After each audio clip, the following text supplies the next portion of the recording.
Осы экран рецептісін көбісі сұраған болатын, сіздер үшін рецептісін шығардым. Құрметті оқырмандар, араларыңызда менің YouTube фудблогер екенімді білмейтін жандар болса, профильдегі сілтемеге өтіп, каналыма тіркеліп алыңыздар. Сіздер үшін парақшам пайдалы.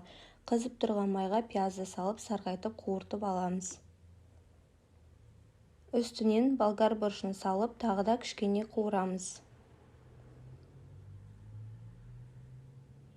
Одан кейін баклажанды саламыз.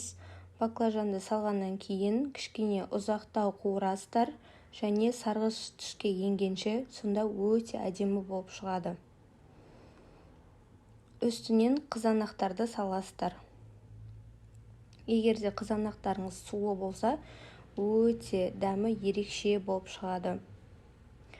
Дәміне қарай тұз салып, жақсылап араластырып, қақпағын жауып, баяу отқа 20 минутқа қалдырып қоямыз.